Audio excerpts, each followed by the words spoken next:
रतनगढ़ नाम के एक राज्य में एक धनी राम नाम का सेठ रहता था।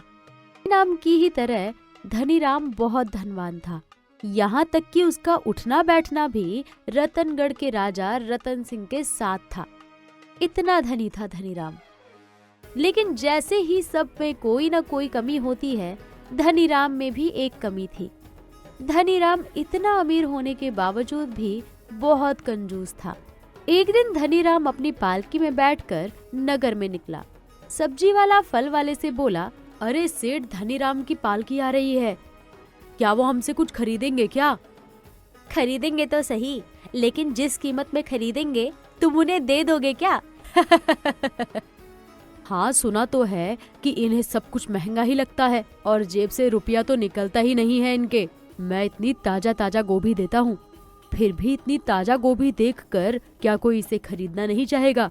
और ये कहकर एक गोभी उठाकर धनी राम की पालकी की तरफ दौड़ जाता है। अरे सेठ धनी राम, आप तो बड़े दिनों बाद पधारे यहाँ। मैं तो रोज ही आता हूँ यहाँ, चलो ज्यादा मक्खन मत लगाओ। ये लीजिए आपके लिए ताजा ताजा गोभी, अभी आई है सीधे खेत से।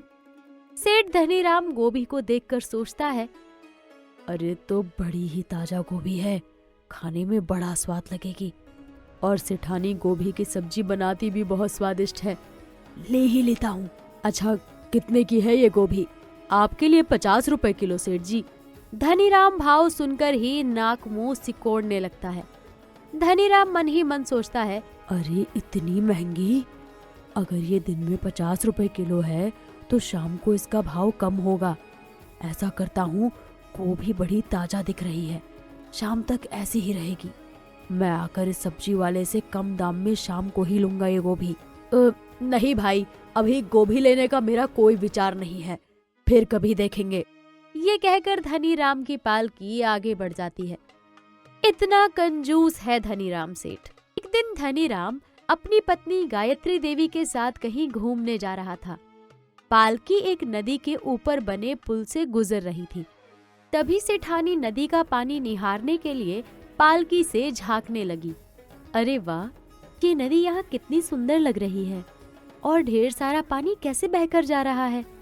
अरे भाग्यवान, क्या कर रही हो? पालकी से मत झांको, वरना नीचे सीधे नदी में जा गिरोगी। ये बोला ही था कि धनी राम की बात सुनने के चक्कर में सेठानी चक्कर कहकर पालकी से नीचे नदी में जा गिरी। अरे गजब हो गया, गजब हो गया, मेरी पत्नी नदी में गिर गई है, वो डूब जाएगी, कोई बचाओ उसे, अरे कोई उसे बचाओ। सेठ जी, इस समय पानी बहुत ठंडा है, नदी में कोई भी नहीं उतरेगा, आपको खुद ही सेठानी की जान बचानी पड़ेगी। अरे मैं इतना मोटा पेट लेकर कैसे इस नदी में छलांग लगा दूं?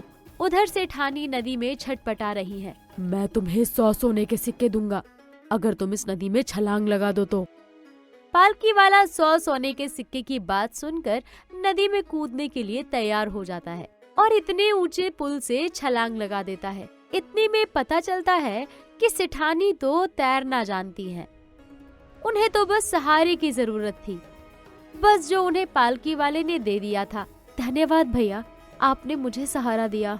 अरे भाग्यवान, तुम तो तैरना जानती हो, मुझे ये बात पता ही नहीं थी, आज पता चला। जी हाँ, मैं तैरना जानती हूँ, लेकिन इस पालकी वाले ने मुझे सहारा दिया, तभी मैं नदी की तेज धार से बाहर निकल पाई हूँ। देखो पालकी वाले, मेरी पत्नी तो तैरना जानती है, मैं तो ऐसे ही घबरा गया था, लेकिन वो तैर कर सकुशल नदी से बाहर आ गई। लेकिन सेठ जी, मैं तो आपके कहने पर ही नदी में कूद पड़ा और अपनी जान जोखिम में डाली। अब आप अपना 100 सोने के सिक्कों का वादा पूरा करो।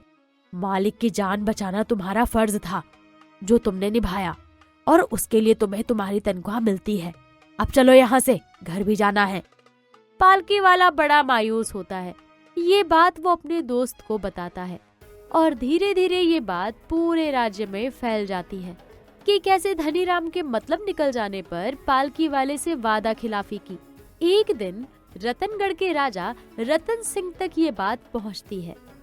रतन सिंह भी धनी राम की कंजूसी से वाकिफ थे, इसलिए धनी राम को सबक सिखाने और गरीब पालकी वाले को उसका हक दिलवाने के लिए राजा रतन सिंह अपने महल में एक भोज रखवाते हैं।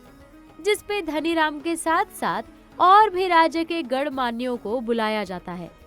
भोज शुरू होने से पहले रतन सिंह एक खेल खेलने का सुझाव देते हैं, जिसमें जो जितनी ज्यादा बार महल में बने तालाब में डुबकी लगाएगा उसको उतनी ही सोने की मोहरें मिलेंगी। धनीराम सोने की मोहरें मिलने की बात सुनकर खुश हो गया। अरे वाह, भोजन के साथ साथ मोहरें भी मिलेंगी और वो भी सोने की। वाह, ये हुई ना बात। मैं तो कम से कम 10 डुबकी लगाऊंगा। 10 डुबकियों के बाद धनीराम थक जाता है और रुक जाता है। राजा के कहे अनुसार सबसे ज्यादा डुबकी लगाने वाले को 100 सोने की मोहरें देता है, फिर उससे कम को 50 और उससे कम डुबकी लगाने वाले को 25 मोहरें देता है। ये देखकर धनीराम को लगता है कि कम से कम 10 डुबकियों की 10 मोहरें तो बनती ही हैं और वो उसको मिलनी ही चाहिए। ऐसे कैसे इतने अच्छे मौके को छोड़ा जाए? भागते भूत की लंगोट ही सही। महाराज, आपने वादा तो पूरा ही नहीं किया। रतन सिंह जानता था कि धनीराम जरूर ये बात करेगा, क्योंकि वो कंजूस होने के साथ साथ लालची भी है। कैसा वादा धनीराम? आपने कहा था कि जो जितनी बार तालाब में डुबकी लगाएगा उसको उतनी मोहरें मिलेंगी। मैंने 10 डुबकियां लगाई हैं, कम से कम 10 मोहरें तो मुझे भी मिलनी चाहिए, लेकिन आपने मुझे नहीं दी। अब बुरा मत मानिएगा महाराज, लेकिन ये तो वादा खिलाफी हुई ना। कैसी वादा खिलाफी धनीराम? मैंने जो कहा वो किया। जिसने जितनी ज्यादा डुबकी लगाई उसको उतनी ही ज्यादा मोहरें मिली हैं। क्यों गमियावर, मिली है कि नहीं? सबने हाँ में जवाब दिया। जी हाँ, आपने उतना ही दिया। क्षमा करें महाराज, लेकिन आपने ये नहीं कहा था कि 3 सबसे ज्यादा डुबकियां लगाने वाले को ही मोहरें मिलेंगी। मैंने तो 10 के हिसाब से 10 डुबकियां लगाई हैं और पानी भी बहुत ठंडा था। मेरी तबीयत बिगड़ गई तो? महाराज, मैंने इतनी मेहनत की है तो 10 मोहरें तो बनती हैं। धनीराम, अगर तुम्हारी 10 डुबकियों की मेहनत की मोहरें बनती हैं तो उस दिन तुमने उस पालकी वाले को उसकी मेहनत की 100 मोहरें क्यों नहीं दी, जिसने तुम्हारे कहने पर इतने ऊंचे पुल से अपनी जान जोखिम में डालकर तुम्हारी धर्मपत्नी की जान बचाई थी। पानी तो उस दिन भी ठंडा था और आज तो तुमने इस खेल में ही खेल की तरह हिस्सा लिया, लेकिन उस दिन उस पालकी वाले ने तो किसी की जान बचाई थी, अपनी जान को खतरे में डालकर। धनीराम को अपनी गलती का एहसास हो गया और धनीराम तुरंत वहां से जाने लगा। अरे कहाँ चल दिए धनीराम? उस पालकी वाले को सोने के सिक्के देने। सभी जोर से हंस पड़े और कहानी यही खत्म हो जाती है।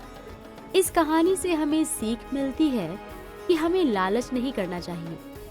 विपत्ति में साथ देने वाले का हमेशा आभार मानना चाहिए और अपने से गरीब के साथ दया का भाव रखना चाहिए।